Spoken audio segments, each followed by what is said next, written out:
She was writing to her mother, but I was the one who needed to read it. I didn't ask for this letter. I wasn't supposed to see it, but when I did, I couldn't look away. It looked like nothing. No stamp, no name, no weight, just a plain envelope left at my door. The hallway was quiet, too quiet for mail. I was holding my tea when I found it. Didn't sip it once after that. It didn't have my name. Didn't have anyone's. But it felt personal. I told myself it was a mistake. Maybe for the room next door. Maybe from someone with shaky hands and the wrong address. But I couldn't stop staring at it. My fingers moved before my mind did. The paper felt warm, like it had been waiting longer than I had. I opened it and read the first line. To the woman I barely knew, but probably should have. Not for me. Not even close. And yet, I felt like I'd been holding my breath for years, waiting for someone else's words to say what I couldn't. Some truths don't knock. They just slip under your door and ask to be read. We hadn't spoken in 12 years. That number sounds like stone. Heavy, settled, but it used to be soft. It started as just a few missed calls, a birthday card sent late, a silence that felt temporary until it didn't. The last time I saw Erin, she was 17. She had brought home a report card, 4 A's, 1 B. She held it out like a peace offering. I didn't take it. I didn't yell. I didn't throw anything. I just looked her in the eye and said, "We're not going to the lake this weekend." She blinked. Because of 1 grade? You knew the expectation. She didn't cry, just walked to her room, closed the door.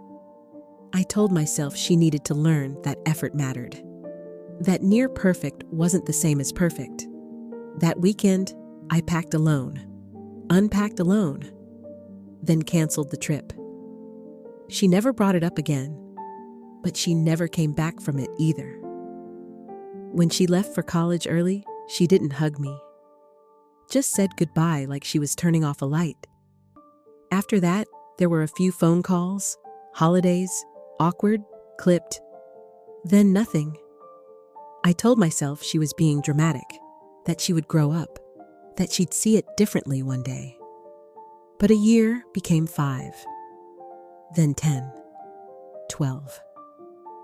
I had told myself she was just sensitive, too soft for the world. I didn't realize she had learned that from me. Then came the letter. It was handed to me at the nursing home front desk. A young nurse smiled and said, "Mail for you." It was a plain envelope, no stamp, no return address, just the word "Mom" in careful black marker. My stomach turned, slow and hot. It had been years since I'd seen her handwriting, but when I opened it, the voice wasn't hers.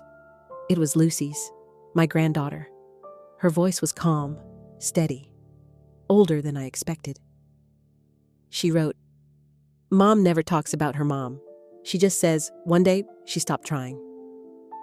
I stopped breathing for a second. Then I read more. But I wanted to try, even if it's just once. I read that line twice. I hadn't seen Lucy since she was a little girl. Erin never brought her around, said she was busy, said nothing at all. I figured I didn't deserve to ask.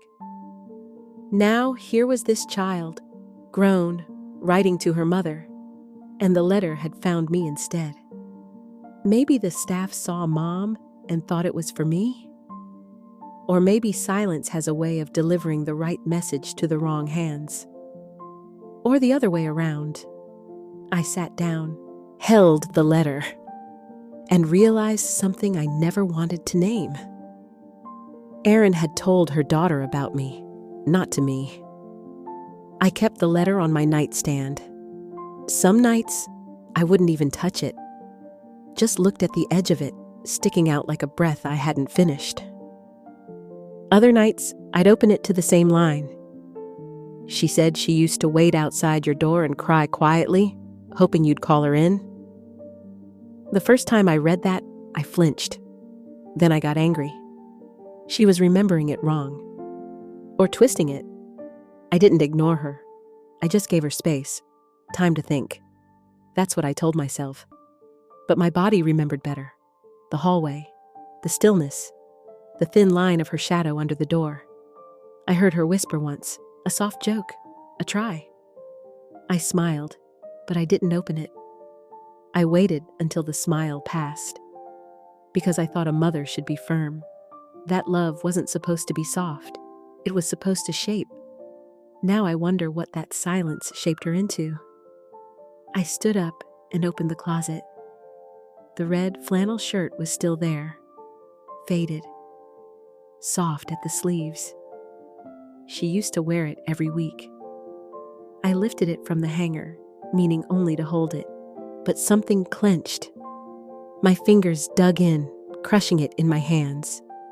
Then I sank to the chair and held it to my chest.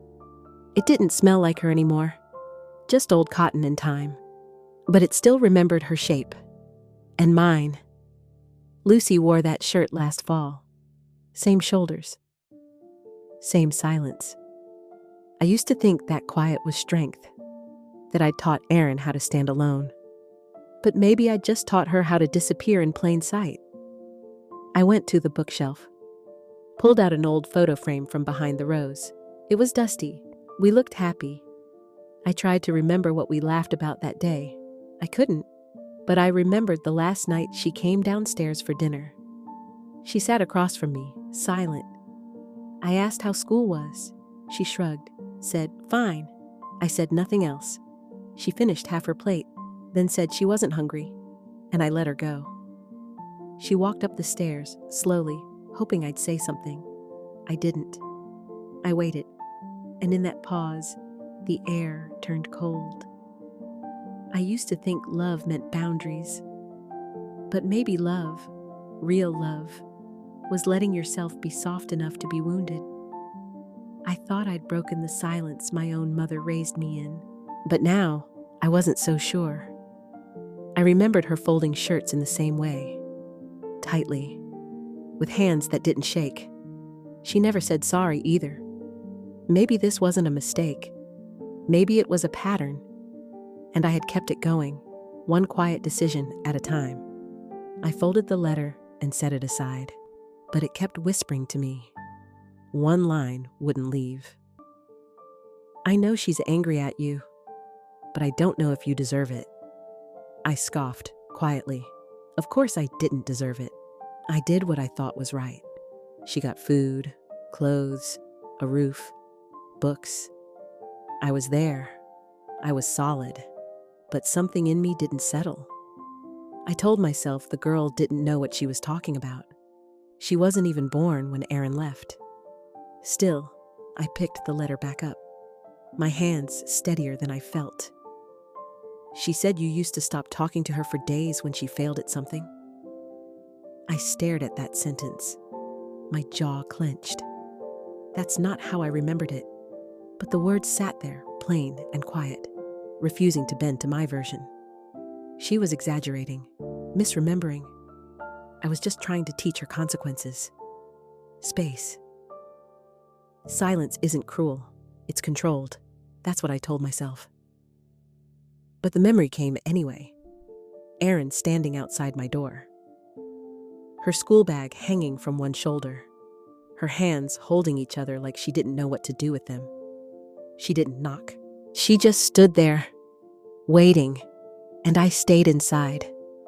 Still, silent. I thought I was teaching her to be strong. Maybe I was just teaching her that I could disappear whenever I wanted. I set the letter down again. My eyes burned. I blinked hard, refusing the tears.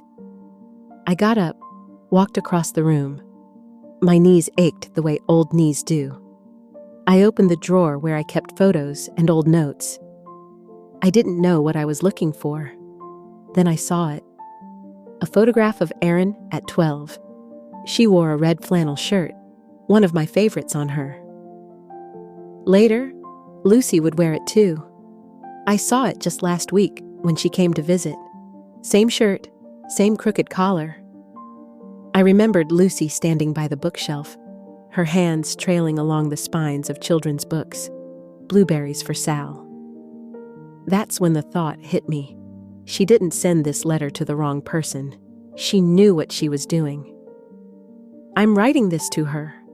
But if you're the one reading, maybe she still believes there's something left in you. She meant for me to find it. Maybe Aaron didn't want to see me. Maybe she'd already closed that door. But Lucy left this letter in the hallway, between two closed rooms, and I had just stepped out first. I sat back down, picked up the letter again. My breath was shallow, like I'd been holding it since the day Aaron left. I thought I had made peace with the past. Told myself I was misunderstood, not wrong.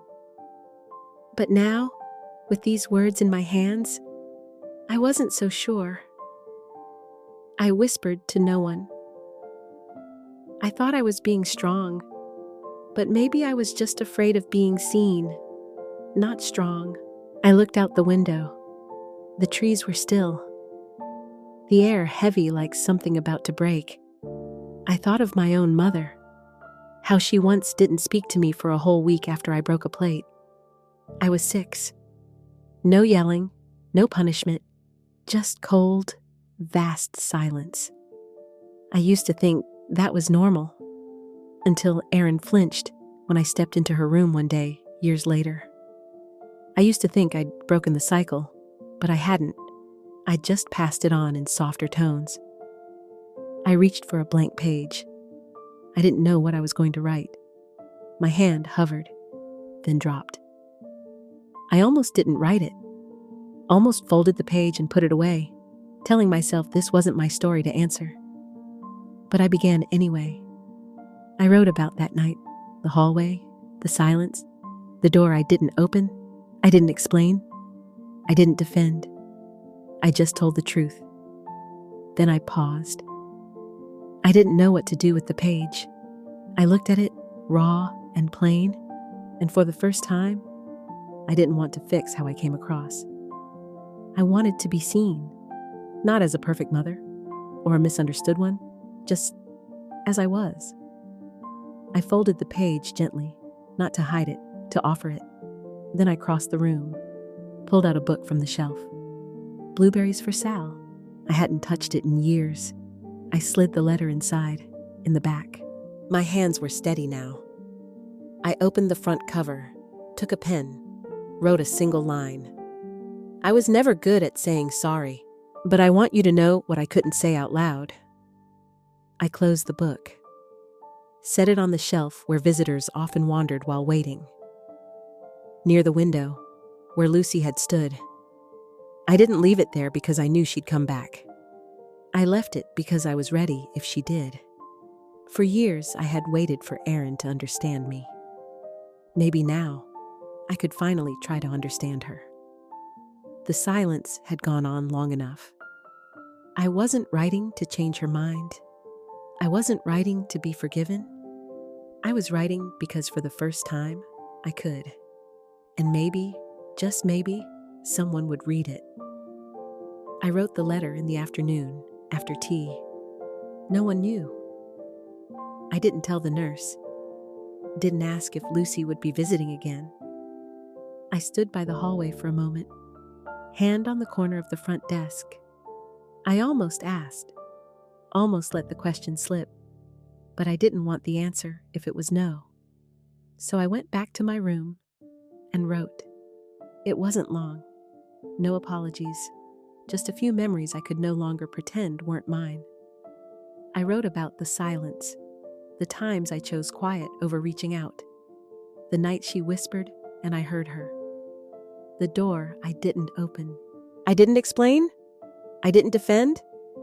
I just told the truth.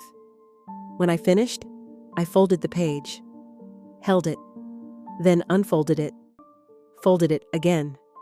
I walked to the bookshelf, pulled out Blueberries for Sal, her favorite.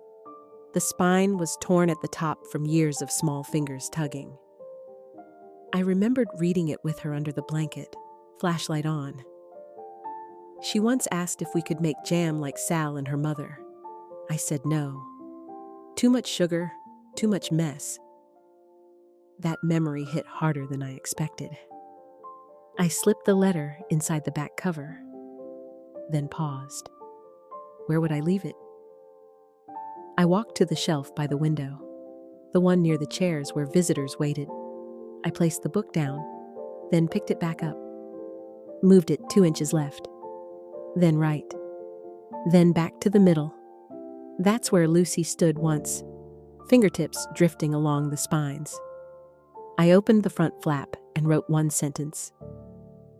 I was never good at saying sorry, but I want you to know what I couldn't say out loud. I capped the pen, stared at the words. No signature, no love, Mom. Just that. I closed the book and left it on the shelf. Quietly, not hidden. If Lucy came back and looked, if she still wanted to know, she might find it. Or not. I knew that, but I had to leave it anyway.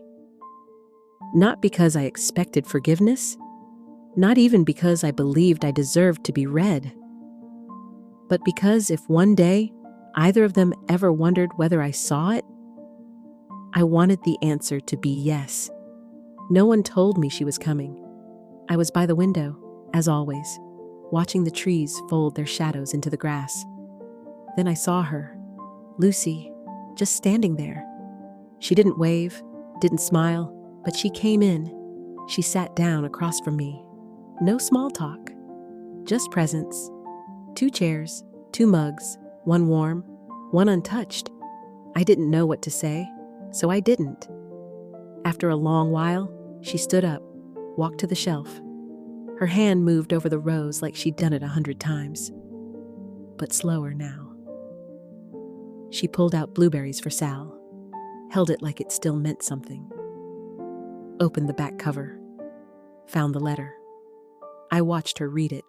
Her face didn't shift, not at first. Then her fingers curled around the edge of the page. Not tightly, but like something bracing. She closed the book, turned toward me. Her eyes were steady, but not soft. She sat down again, laid the book between us, said, low and clear, I didn't come here to forgive you. I came to see if I could. That was it. No hug, no smile, no big scene. Just that. But something cracked. Not between us, within me. Because she was here. Because she had read it.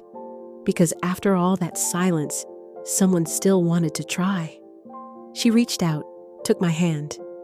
It wasn't tight, just enough. And I realized her hand was cold. Maybe from nerves, or from the long walk across all those years. We didn't talk more. We sat in the hush of it. Not awkward, not easy either, but honest. The wind lifted the curtain a little, brought in a faint scent of pine from the yard. I didn't feel better, but I felt not alone. And for the first time, the silence in the room didn't feel like punishment. It felt like pause. We didn't fix the past, but maybe we'd stopped passing it forward, and that was enough for a beginning. Some letters don't need a stamp. Just a moment, and someone brave enough to open them. Maybe you've written one in your head, folded it in silence, tucked it behind a memory. Maybe it's still there, waiting where you left it. In a drawer, a book, a sentence you never said. You don't have to send it. You don't even have to finish it. But sometimes, writing something down is the only way to stop carrying it. If you do, you can share it with us, or keep it for the day someone turns the page and finds it. Somewhere, a letter waits, not to be forgiven, just finally read.